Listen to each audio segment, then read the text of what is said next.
I'm Rosalie, a 46-year-old working mom. I've been married to my husband Peter for 23 years, and our son Thomas is all grown up now. Peter and I live not too far from my childhood home, and we visit my in-laws and my dad from time to time. My mom passed away about 5 years ago, and only my dad is left, but my brother Randall and his wife Matilda live with him, so I've not been overly concerned.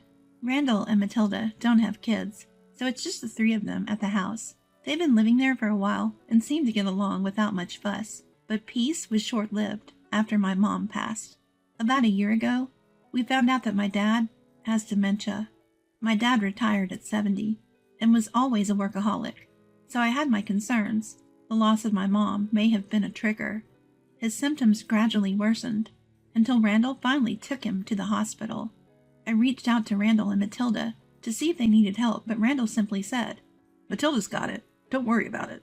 I initially thought it'd be okay if sister-in-law could look after them, but deep down, I had one nagging worry. Randall and sister-in-law aren't exactly kind to my parents. Actually, they're not kind to any of us in the family. I remember, during a visit back home, a neighbor told me that sister-in-law was bad-mouthing my deceased mom and dad to others.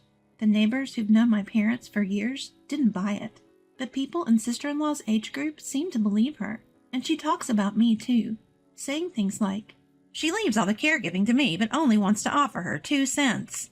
Neighbors who were concerned told me about this, even though I don't live with them and only visit occasionally.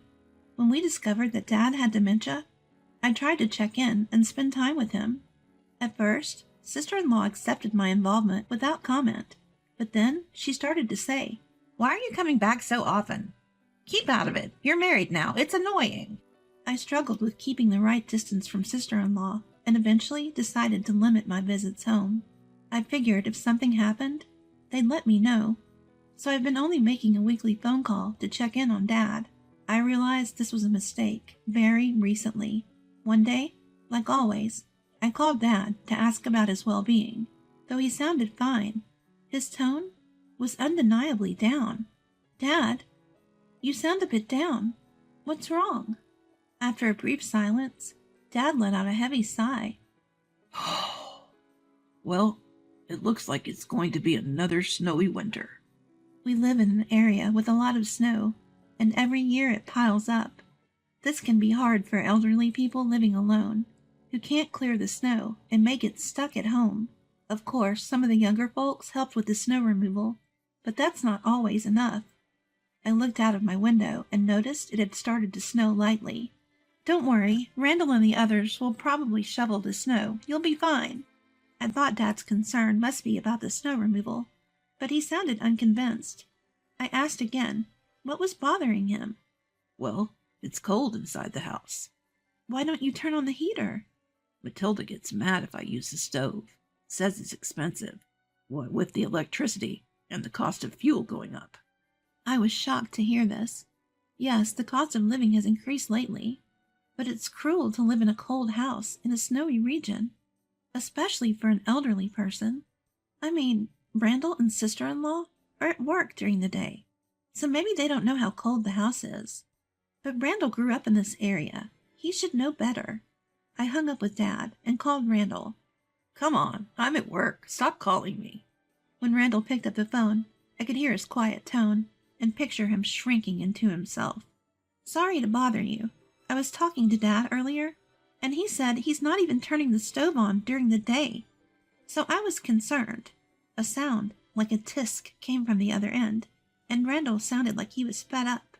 "Dad said he's fine. Stop meddling in how we handle things. Matilda's getting annoyed, saying you're too nosy." "I'm sorry." Randall's irritation was palpable. Even through the phone, left without words, the conversation ended abruptly when he hung up on me. Staring outside, I noticed the snowfall had intensified since earlier. I thought about checking on Dad, but a glance at the clock showed it was almost 4 p.m., assuming my sister-in-law would be home soon. I decided against causing more friction and chose not to go. Days later, the snow continued to pile up, transforming the outdoors into a picturesque winter wonderland. Houses with little activity were buried in snow, and cars were quickly getting covered overnight. During the day, I joined my neighbors to shovel snow, making walkways easier to navigate for everyone. Thankfully, snowplows managed the roads, so that wasn't a concern.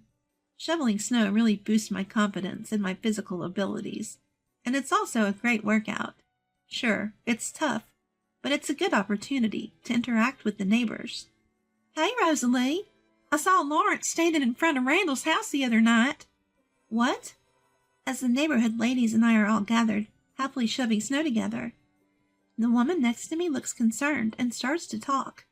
She's a nurse, working the night shift in a 3-shift rotation. She says she usually gets home around 1 a.m., and that's when she saw it. I'm shocked, and my mind starts racing. Could it be that someone is wandering around late at night? I haven't heard anything like that from my brother and sister-in-law. He was dressed more like he was ready for bed. It's not just a cold he could catch. It's downright dangerous. The woman shared this with a grimace, and it felt like she was holding back. Thank you for letting me know. I'll check with my brother and sister-in-law. I didn't have further answers at that point. Once the shoveling was mostly done, and everyone retreated indoors, I called Randall again from my cell phone. But since Randall isn't picking up, I have no choice but to give my sister-in-law a call. Hello? She picked up right away. Hey, is now a good time? What? I'm busy. Clearly the tone in my sister-in-law's voice doesn't sit well with me. I can tell she finds the call bothersome. I heard from a neighbor that Dad's been outside in the middle of the night. What? Oh yeah, we noticed him going out, and it's really troubling us too. At first she didn't seem to understand the gravity of my question, but eventually gave an exasperated answer. Is it safe? I mean, he's not consistently outside at night, is he? Though I never suspected they'd neglect him, my worry for Dad had me pushing for details. My sister-in-law yelled something through the phone and promptly hung up. I couldn't make out what she'd said, but figured everything was probably okay, so I decided not to call or check up any further. But this issue made me worry about my brother and sister-in-law's well-being. If Dad is wandering at night, they're probably not getting much sleep either. I found myself thinking about different options. Should we consider placing Dad in a care facility? That night, I decided to discuss it with Peter. Well, you might have a point. Maybe it's not best to keep leaving it up to Randall and his family, Peter said. The more we talked, the more Peter seemed open to the idea of a care facility. I could still visit Dad, but if he's going to wander, I'd have to quit my part-time job. I would feel safer if Randall and I both contributed to the cost of a care facility. Exactly. I'll talk to them about it, I said. After hearing Peter's response, I decided to bring it up with my brother and sister-in-law later. But then something unexpected happened that night. Around 2 a.m., the house was quiet. Peter and I were fast asleep. Outside, snow had piled up again, despite our clearing it during the day, snuggled in our warm bedding to fend off the cold. I woke up, sensing something unusual. I listened carefully, and it turned out to be the doorbell ringing through the house. I checked the time. It was past 2 a.m., and even sticking my hand out of the covers, the air felt cold. This was no time for visitors. Feeling uneasy, I nudged Peter awake. The doorbell continued to ring. Hey, seems like someone's at the door. Peter's eyes fluttered open a bit. Sensing my whisper, he seemed to grasp the urgency, and his eyes widened. Then he sat up to confirm that the sound of the intercom was indeed audible. Don't move. I'll go check, he said. Peter put on a warm jacket beside the bed and went out of the room. Peter had told me not to move, but I couldn't help worrying about him. I gripped my phone and cautiously followed him to the front door. Before opening the door, Peter went into the living room to check the security monitor.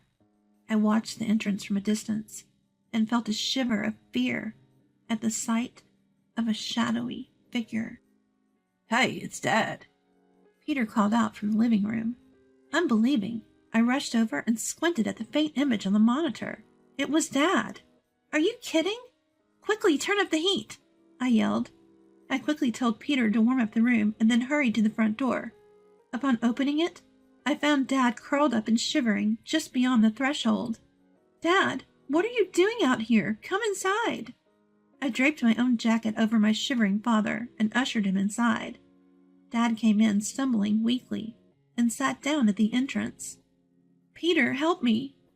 I couldn't lift Dad by myself, but Peter rushed over and helped me carry him into the living room. Hearing the commotion, Thomas rubbed his eyes and came downstairs from the second floor. Hey, give us a hand. Thomas saw Dad as well as Peter carrying him and quickly realized what was happening. He rushed back upstairs and came down with blankets and a comforter. Dad, sit here. Peter guided Dad to a chair near the stove. Under the light, I see Dad shivering, his pajamas soaked from the snow and his face pale. His lips have turned blue, sending a shiver down my spine. It's clear he's in danger.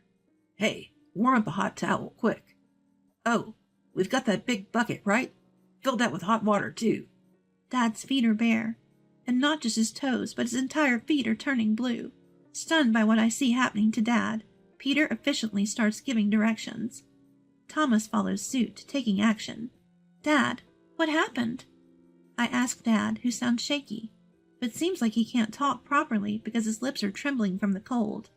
Without wasting a second, I grab my cell phone and call Randall right away. I immediately call Randall on my phone, but it's not him who answers. It's sister-in-law. What do you think you're doing, calling this late? Sister-in-law seems like she was already asleep and asks in a raspy voice. It's about Dad. If you mean father-in-law, he's asleep. Don't call in the middle of the night. I try to tell her that Dad is at our house, but sister-in-law cuts me off, shouting. This irritates me. She had claimed he was wandering around, but hadn't even checked on him. Can you please check? I suspect something's off with sister-in-law, so I deliberately ask her to confirm. She sounds annoyed, but I hear her shuffling and then silence. Moments later, she yells, He's here. Just stop it already. More noise follows, then silence again. Suddenly, I hear Randall's voice faintly in the background. What's with all the yelling? It's Rosalie. She's such a nuisance calling at this hour. What's going on? She's asking about father-in-law. Ah, did you let Dad go outside again? Yes, I need him gone as soon as possible. Hearing this, I immediately put my phone on speaker and placed it on the table. Then I grabbed Thomas's phone and hit the record button. Peter and Thomas listen intently to the conversation coming from my phone.